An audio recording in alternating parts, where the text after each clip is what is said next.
കോടതിക്ക് കൊടുക്കാൻ പറ്റുന്ന പരമാവധി ശിക്ഷ കൊടുത്തിട്ടുണ്ടായത്. അപ്പോൾ പ്രോസിക്യൂഷൻ്റെ ഒരു ആവശ്യം ഇത് എൻഹാൻസ് പണിഷ്മെന്റ് കൊടുക്കണമെന്നായിരുന്നു. കോടതി അതിൽ നിന്നും അതിന്റെ റീസൺസ് എനിക്കിപ്പോൾ ഓർഡർ കിട്ടിയതാണ്. ഞാൻ വായിച്ചു നോക്കിയില്ല എന്തുകൊണ്ടാണ് നമ്മൾ പ്രോസിക്യൂഷന്റെ എങ്ങനെയാണ് ഈ ശിക്ഷയുടെ എങ്ങനെയാണ് ഇതിന്റെ ഒരു വിശദീകരണം എങ്ങനെയാണ്? ഏറ്റവും കുറഞ്ഞ ശിക്ഷയായി പോയല്ലോ.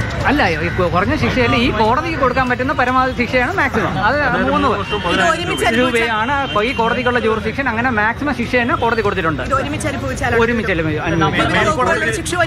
അതെ അതെ അതെ. മേൽക്കോടതിയിലേക്ക് കൊടുക്കാനുള്ള പ്രത്യേക സാഹചര്യം ഇല്ലെന്നായിരുന്നു കോടതി നിരീക്ഷിച്ച് പറഞ്ഞത്. അതിന്റെ എന്തുകൊണ്ടാണ് അങ്ങനെ ഒരു ഫൈൻഡിംഗ് എത്തിയെന്നുള്ളത് ഓർഡർ വായിച്ചു നോക്കിയാൽ അറിയുള്ളൂ. എനിക്ക് ഓർഡറിന്റെ കോപ്പി കിട്ടിയാലേ വായിച്ചു നോക്കിയാലേ പറയാം. കോടതി മാറ്റി വെച്ചിട്ടുണ്ട് വിധി പറഞ്ഞത്. അതെ, അപ്പൊ അതിന്റെ അപ്പീലോ അങ്ങനെ എന്തെങ്കിലും ഇല്ല ഇല്ല ഇല്ല ഇല്ല അതൊന്നും പ്രോസിക്യൂഷന് ഇല്ല. ഇതിന്റെ മാക്സിമം ഇനി അടുത്ത പ്രതികൾക്കാണ് ഇതിന്റെ മുകളിൽ അപ്പീൽ പോകേണ്ടത്. പ്രതികൾക്ക് മേൽക്കോടതിയിൽ നിന്ന് 1 മാസത്തേക്ക് അവർ ഇന്ന് കൊടുത്ത ശിക്ഷയിൽ 1 മാസത്തെ സസ്പെൻഡ് ചെയ്തിട്ടുണ്ട്. 1 മാസത്തിനുള്ളിൽ അവർ സ്റ്റേ മേടിച്ച് കോടതി അറിയിക്കേണ്ടതുണ്ട്. ഇല്ലെങ്കിൽ അവർ റിമാൻഡ് ജയിലിലേക്ക് പോകും. ഈ 409 ഒഴിച്ച് ബാക്കി എല്ലാ കുറ്റങ്ങളും 2 പ്രതികൾക്കും ശിക്ഷയുണ്ട്. ഒരേ ശിക്ഷ തന്നെയാണ്. അതെ അതെ ഒരേ ശിക്ഷയാണ്. 409-ന് 1-ാം പ്രതിക്ക് മാത്രമേ ശിക്ഷയുള്ളൂ.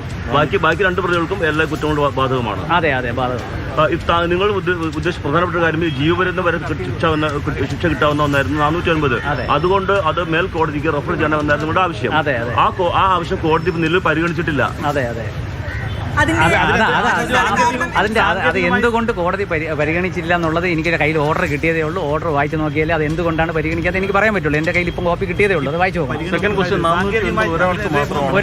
1-ാം പ്രതിക്ക് മാത്രമാണ് ബാധകമാക്കിയിരിക്കുന്നത്. അതെ അതെ അതിന്റെ കാര്യത്തിലും മേൽക്കോടതിയെ സമീപിക്കും. അതെ അത് എന്താണ് അങ്ങനെയാണെന്നുള്ളത് വായിച്ചു നോക്കിയാലേ പറയാൻ പറ്റുള്ളൂ. അതെ 84 പേജുള്ള ഒരു ജഡ്ജ്മെന്റാണ് കോടതി പറഞ്ഞിരിക്കുന്നത്. അപ്പോൾ അതെന്തായിരുന്നാലും വിശദമായിട്ട് വായിച്ചു നോക്കിയാലേ എന്തുകൊണ്ടാണ് നമ്മൾ ഇന്ന് കൊടുത്ത അപേക്ഷ പരിഗണിക്കാത്തത് എന്നുള്ളത് വായിച്ചു നോക്കിയിട്ട്. 2 പ്രതികൾക്കും 3 വർഷം താഴെ ശിക്ഷ ഉള്ളതുകൊണ്ട് അവർക്ക് ഇന്ന് തന്നെ ജാമ്യത്തിൽ അവർക്ക് ജാമ്യം അനുവദിച്ചിട്ടുണ്ട് കോടതി. അത് 1 മാസത്തേക്ക് അവർക്ക് ബെയിൽ അനുവദിച്ചിട്ടുണ്ട്. 1 മാസത്തിനുള്ളിൽ മേൽക്കോടതി അവർ സമീപിച്ച് അതിന്റെ സെന്റൻസ് സസ്പെൻഡ് ചെയ്ത് കിട്ടുകയാണെങ്കിൽ ഇവിടെ കോടതി അറിയിക്കേണ്ടതാണ്. പരമാവധി 3 കൊല്ലം. അത് അപ്പീൽ പോകാൻ 1 മാസം സമയം അവർ അനുവദിച്ചിട്ടുണ്ട്.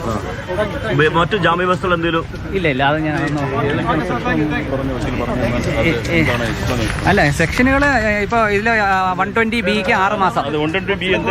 അത് ചീറ്റിംഗ് ആണ്. അതിന് 6 മാസം. പിന്നെ 201-ന് 2 പ്രതികൾക്ക് 3 കൊല്ലവും 10,000 രൂപയും. 193-ക്ക് 3 years. 465-ന് 2 കൊല്ലം. പിന്നെ 409-ന് ജോസിന് 20 ക്ലർക്കിന് മാത്രം 1 കൊല്ലവും 5,000 രൂപയും ആണ് ഇപ്പോൾ കോടതി ശിക്ഷ വിധിച്ചിരിക്കുന്നത്. അതെ അതെ അതെ എന്തിനുള്ളതാണത്? അത് തെളിവ് നശിപ്പിക്കുന്നത്.